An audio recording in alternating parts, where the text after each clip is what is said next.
let's move on now to the rib cage. Right? Let's refine the rib cage a little bit more. And I'm gonna draw this slightly more clean. So what we're gonna do now, we're going to block in here first angles, right? The angles are typical of the rib cage, right? And we're going to transform this egg into something that more closely resembles a rib cage. So now I take off the bottom of the egg, right? And I start now blocking in the sternum, right? Because once I block in the sternum, I can see the ratio in terms of measurement of length of the sternum to height of the costal arch. How big is the sternum? The sternum is about 7/8, almost one head, right? So I take now the 7/8 here from the chart, right? It's right here, right? And then from the jugular fossa here, the sternal jugular fossa, I go down here like this, and that's where the sternum is. So you can see how now the length of the sternum is bigger than the height of the costal arch. So from here now, from the corner, actually let's wait for that. Let's block in now the breakdown the sternum in its component. The first part of the sternum is the manubrium, and it's 1/4 of a head. So I have 1/4 of a head here. Take this, right? And then I put it here, right? So what is the manubrium, right? Let's look at the parts of the sternum.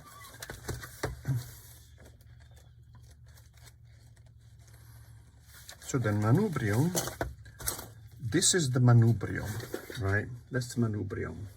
It means handle. This is the gladulus, is the blade of the sternum, and that's a xiphoid process, right? So that's the tip. You can see the tip of the sternum protrudes past below the costal arch, right? That's the costal arch, right? So you can see how this measurement in here is bigger than the measurement of the height of the costal arch, right? So so about 7/8, right? But I can also obtain this measurement by eyeballing it. So the length of the manubrium is a little bit longer than one head down, position a little bit more than one head down from the chin. And so this is one head down from the chin, a little bit lower than that, right? So now from here, I can open up the costal arch. Just for now, just leave it like this, right? And I block in here the manubrium, right? The handle. Manubrium means handle, right? And below the manubrium, which is about 1/4 of a head, I'm blocking now the gladulus, or the body of the sword, basically, right?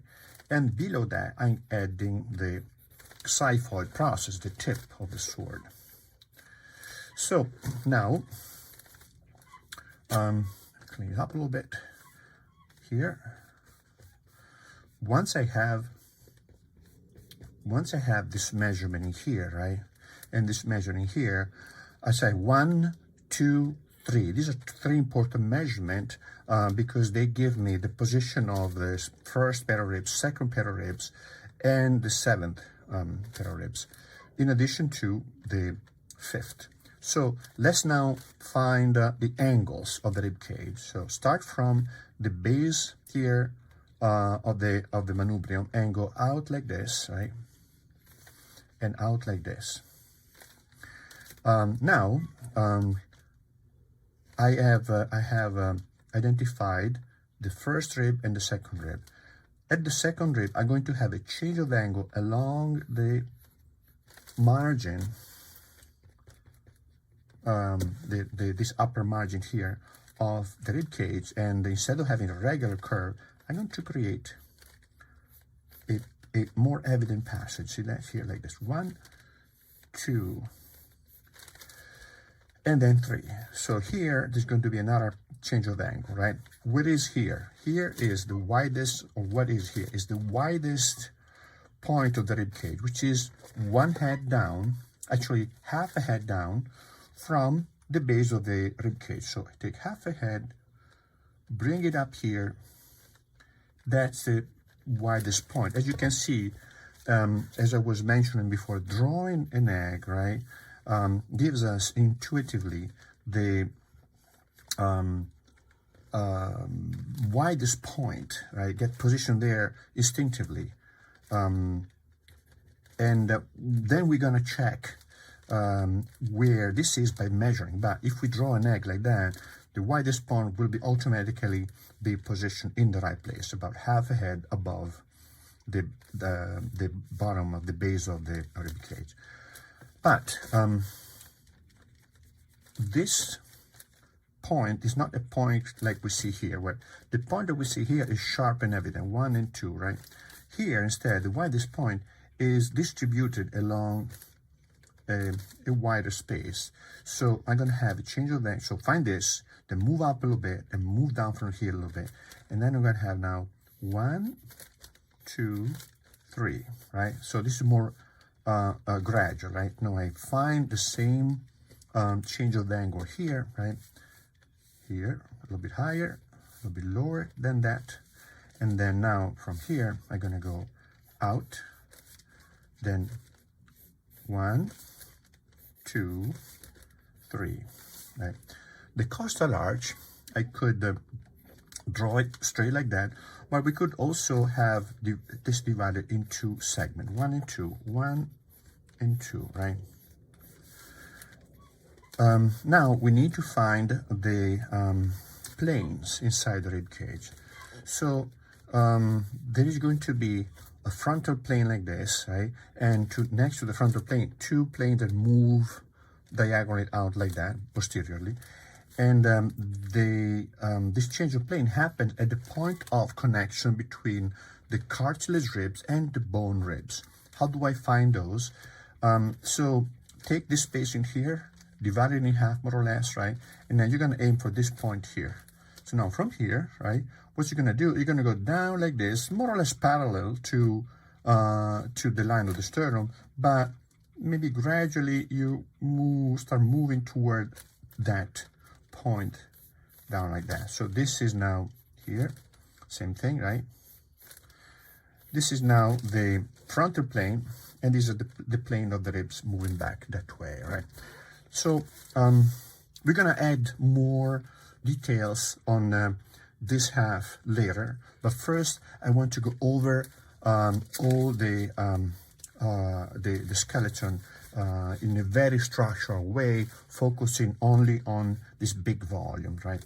Now, and planes. So now here at the bottom of the rib cage, I want to block in the base of the rib cage, right, which is going to be created by the last pair of ribs, which is the 12th pair of ribs. So let's draw first the cervical spine, the thoracic spine, and the lumbar spine. So the cervical spine here, right, is about a quarter of a head, right? So see, that's a quarter of a head, right? Quarter of a head, and that looks good. But the lumbar spine is 1/3 of a head. So I need now to take my third here, right? 1/3 here, right? A little bit bigger, right? Or a little bit bigger here, right? And then I'm going to put it here. That's 1/3 of the head right here like this, right? And now I'm going to connect this with this. So now down like this, here reappears, down like this, and here reappears, right? Now I can draw the last pair of ribs. They go from here to here. So you can see how the curve of the costal arch, the arch of the costal arch is very pronounced, right? But the posterior curve, right, created by the lower margin of the last pair of ribs is much more shallow.